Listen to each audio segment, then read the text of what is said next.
Nasib polisi ajarkan lato-lato lalu dihukum push up oleh bos, minta maaf dan kuak niat. Belakangan ini viral di media sosial video polisi ajarkan main lato-lato.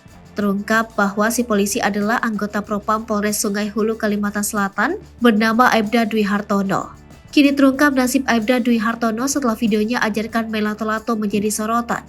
Rupanya kini si polisi meminta maaf. Dalam video diunggah di akun TikTok, Dwi tampak memberikan kiat-kiat memainkan lato-lato bagi pemula. Tutorial cara menggunakan permainan lato-lato. Ini tangan lurus, konsentrasi, terus jaga keseimbangan, ucap Dwi dalam video yang diunggah ke TikTok. Seolah sudah mahir, Dwi pun mencoba menggerakkan bola lato-lato itu. Saat akan berimprovisasi, Dwi gagal memainkannya. Sembari tertawa, dia lantas membanting lato-lato tersebut ke tanah.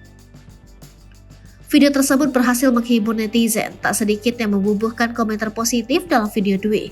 Namun selang 1 hari, Aibda Dwi Hartono mengunggah video permintaan maaf karena membuat video tutorial bermain lato-lato.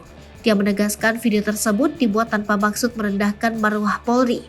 Dwi mengatakan video tutorial bermain lato-lato tersebut dibuat untuk menghibur dan melakukan pendekatan humanis kepada masyarakat. Dia mengaku menyesal membuat video tersebut dan berjanji menerima sanksi dari pihak yang berwenang. Aibda Dwi Hartono kemudian melampirkan sejumlah foto di mana dirinya dihukum push up oleh pimpinannya. Sementara itu, lato-lato kini mulai meresahkan masyarakat karena suaranya dianggap mengganggu dan telah melukai sejumlah anak.